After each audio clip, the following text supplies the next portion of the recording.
Bonjour et bienvenue dans le nouvel épisode du podcast AWS en français. Cette semaine, nous parlons écologie et impact énergétique du cloud. Nous évoquons également une nouvelle région en devenir au Canada, deux nouveaux types d'instances EC2, RStudio qui arrive sur SageMaker et un nouveau service pour évaluer la résilience de vos applications. Le podcast AWS en français, c'est parti, c'est maintenant.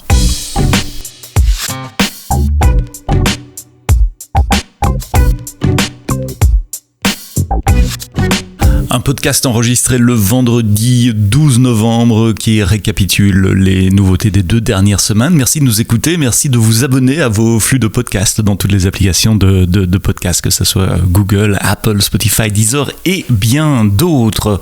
Un rapport est sorti cette semaine, un rapport d'une société d'études qui s'appelle 451 Research sur la consommation énergétique, l'impact énergétique et en émissions de carbone des infrastructures cloud et en particulier des infrastructures cloud AWS, puisque c'est une des questions que vous nous posez très fréquemment, c'est quel est l'impact carbone de ma consommation de services dans le cloud AWS. Alors c'est une étude qu'on avait déjà fait aux États-Unis, mais maintenant qui a été faite sur la région Europe en général, pour les clients européens. Alors je l'ai lu pour vous et globalement les résumés, c'est que l'infrastructure AWS est 5 fois plus économe en énergie qu'un data center moyen d'une entreprise européenne normale. Les entreprises européennes peuvent réduire leur consommation d'énergie de près de 80% lorsque vous choisissez d'exécuter vos applications, vos workloads dans le cloud AWS plutôt que d'exploiter votre propre data center. Et ce chiffre va encore augmenter puisque vous savez, AWS a comme objectif de travailler, de réduire les émissions de carbone et d'être neutre en termes d'émissions de carbone d'ici 2025, c'est-à-dire après-demain. À ce moment-là, ce chiffre de 80% de réduction de consommation d'énergie pourrait monter à 96% d'ici 3 ans. Par rapport aux ressources informatiques d'une entreprise européenne moyenne, le rapport dit que les serveurs cloud sont environ 3 fois plus efficaces dans les data centers AWS et jusqu'à 5 fois plus efficaces sur le plan énergétique. Je vous invite à lire le rapport. Le lien est évidemment, comme d'habitude, dans les notes du podcast. Dans votre application, vous scrollez un peu vers le bas, vous trouvez les notes du podcast. Il y a le lien vers ce rapport de 451 Research. Il y a une nouvelle région qui est en construction, alors elle n'est pas là pour demain, attendez un tout petit peu, il faudra quand même attendre fin 2023 ou début 2024, mais on a commencé la construction d'une nouvelle région au Canada sur la côte ouest, puisque pour le moment on avait une région au Canada, mais plutôt sur la côte est à Montréal, et donc cette future région autour de Calgary sur la côte ouest du Canada permettra de réduire la latence pour les habitants, pour les gens qui utilisent des services déployés sur AWS, parce que jusqu'à présent la région la plus proche pour eux c'est Oregon, c'est Portland. Et donc pour toutes les applications qui ont besoin de réduire la latence ou de garder des données sur un territoire donné, le territoire du Canada dans ce cas-là, à partir de fin 2023-2024, début 2024, il y aura une région Canada Ouest. Deux nouveaux types d'instances Amazon EC2, les C6i qui font suite aux C5i en toute logique. Donc les instances C, ce sont les instances Compute Optimize où il y a proportionnellement un peu plus de puissance CPU que de mémoire. Généré ou supporté par des processeurs Intel Xeon Scalable, la dernière génération, et cette génération C6 donne à peu près 15% d'amélioration en ratio coût-performance par rapport au C5. Si vous utilisez déjà les C5, jetez un coup d'œil au C6, a priori vous n'y avez que tout à gagner. Différentes tailles comme d'habitude, entre 2 CPU et 128 CPU et 4 et 256 gigas de mémoire. L'autre type d'instance, ce sont les G5. Donc les G5, ce sont des instances avec des GPU de NVIDIA. On avait lancé les G4 il y a à peu près 2 ans. Et bien donc c'est normal de faire un update à la dernière génération de GPU. Ici, ce sont les NVIDIA A10G Tensor Core qui sont disponibles. Les applications que vous déployez sur ce type d'instance, c'est typiquement évidemment du machine learning pour des points d'inférence, pour de l'apprentissage. D'ailleurs, tous les frameworks NVIDIA, peut-être pas tous, mais en tout cas les plus populaires des frameworks NVIDIA sont disponibles dans les EMI pour ces instances-là. Il y a CUDNN, il y a TensorRT, il y a Triton Inference Server, il y a NGC Catalog qui sont optimisés, disponibles pour ces instances. Également pour les tâches graphiques, il y a beaucoup de cabinets d'ingénieurs, d'études, d'architectes qui font tourner des instances avec du GPU dans le cloud pour faire du rendu 3D pour des applications qui tournent dans le cloud. Et puis évidemment l'industrie des médias et qui utilise ces instances-là pour faire du rendu de dessin, du rendu d'animation, que ce soit pour des jeux, pour la télé, pour le cinéma ou pour des films animés par exemple. Entre 1 et 8 GPU NVIDIA A10G et entre 4 et 192 vCPU avec jusqu'à 768 GB de mémoire. Vous pouvez avoir vraiment des monstres de puissance sur ces nouvelles types d'instances Amazon EC2 G5. Tiens, puisqu'on parlait d'apprentissage machine, vous utilisez probablement Amazon SageMaker si vous faites de l'apprentissage machine sur AWS. Amazon SageMaker était le premier environnement intégré, basé web, entièrement managé dans le cloud. Vous n'avez pas à démarrer des instances et installer des choses. Nous faisons ça pour vous.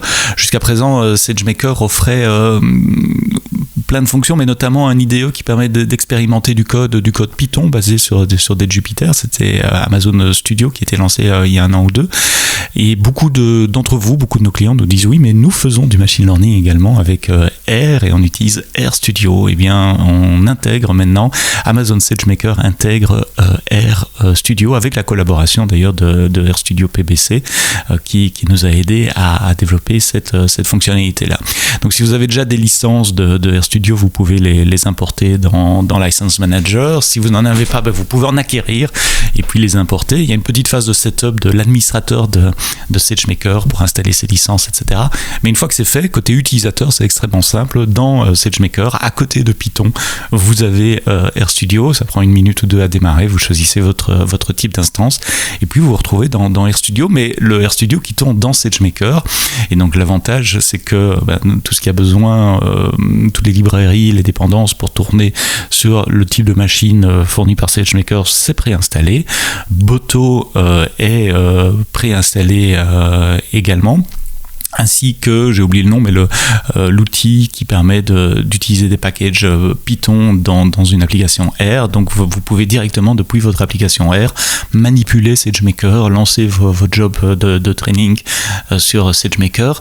Et surtout, toutes les ressources sont partagées. Donc les modèles, les datasets, les points d'inférence, tout ça c'est partagé avec le reste de l'environnement SageMaker.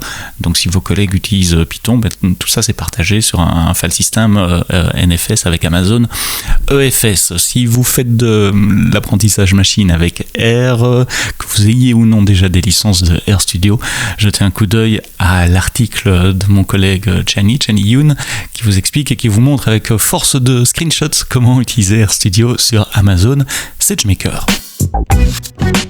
Dernière nouveauté pour le podcast de cette semaine, un podcast qui sera un peu plus court que d'habitude, et c'est pas plus mal, comme ça je vous donne un peu plus de votre temps pour faire d'autres choses et pour écouter d'autres podcasts. C'est un nouveau service, un service qui s'appelle AWS Resilience Hub, le hub de résilience, qui permet de mesurer et d'améliorer la résilience de vos applications. La résilience est la capacité à résister aux pannes et à revenir avec des fonctionnalités dégradées pendant une panne ou de revenir complètement dès que la panne est résolue. La résilience, ça se mesure typiquement avec 2 métriques, les Recovery Time Objective, RTO, le temps qu'il faut pour récupérer après une panne, et le Recovery Point Objective, RPO, c'est le temps à partir du moment, c'est la durée de perte de données. Disons que je suis capable de récupérer mon système en 1 heure après une panne, ça c'est mon RTO, et une fois que j'aurai récupéré mon système, j'aurai des données qui datent de mon dernier backup il y a 2 heures, ça c'est mon RPO. Et donc avec Resilience Hub, la première chose que Resilience Hub va faire, c'est découvrir vos applications. Il peut utiliser l'application directory ou beaucoup plus simplement des templates CloudFormation. Vous pointez les templates CloudFormation, il détecte automatiquement les ressources, les instances EC2, les bases de données, les NAT Gateway, etc. Vous sélectionnez les ressources qui font partie de votre application. Ensuite, vous définissez une politique de résilience, c'est-à-dire vous dites, voilà, mon application c'est une application critique, je dois pouvoir récupérer en 1 minute, ou mon application c'est une application non critique et je peux me permettre 2 jours d'interruption de service. Et puis il y a toute une gamme évidemment entre ces deux types de policies. Une fois que vous avez fait ça, vous laissez Resilience Hub faire l'évaluation de la résilience de votre application. Donc il va comparer votre configuration avec les best practices, notamment le Well Architect Framework en matière de résilience, et il va vous donner toute une série d'informations après cette évaluation. C'est un score de résilience, de manière à ce que vous puissiez mesurer la progression de votre résilience dans le temps, mais également va vous suggérer toute une série de recommandations, de changements d'architecture pour augmenter la résilience de vos applications.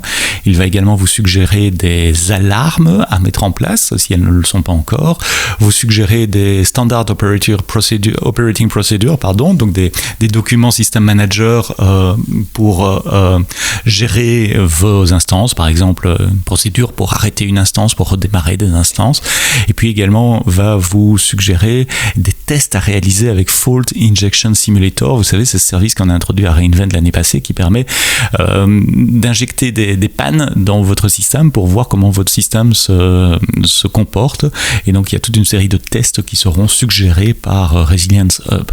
Et dans ces 3 catégories, alarme, SOP et test, Resilience Hub vous donne les templates CloudFormation que vous pouvez immédiatement déployer sur votre compte et ensuite faire une nouvelle évaluation et ainsi de suite pour voir l'évolution de votre score de résilience. Il y a évidemment une API pour manipuler tout cela et vous pouvez donc intégrer les assessments, les évaluations de résilience dans votre chaîne de CI/CD d'infrastructure pour voir si vous n'introduisez pas des régressions en matière de résilience ou si au contraire votre résilience s'améliore de déploiement en déploiement. Donc un ensemble de nouveaux services pour vous aider à évaluer et à monitorer la résilience de vos applications. En Europe, c'est disponible sur Irlande et Francfort pour le moment. Comme d'habitude, nous allons rajouter d'autres régions. C'est gratuit pendant 6 mois pour 3 applications et après ça, il y aura un prix de $15 par application et par mois. C'est un nouveau service. Je vous invite à lire le blog post. Il détaille aussi comment démarrer et vous montre les screenshots, le type d'informations que vous pouvez retirer de Resilience Hub. Voilà, c'est tout pour les nouveautés AWS cette semaine. Merci d'avoir écouté le podcast AWS jusqu'au bout. La semaine prochaine, vendredi, on parlera d'AWS pour les étudiants. Comment démarrer, quels sont les programmes pour apprendre, comment éviter de cramer sa carte de crédit quand on est étudiant et qu'on veut utiliser AWS. Donc restez branchés. Ce podcast sera publié vendredi matin comme d'habitude. Et d'ici là, quoi que vous codiez, codez-le bien.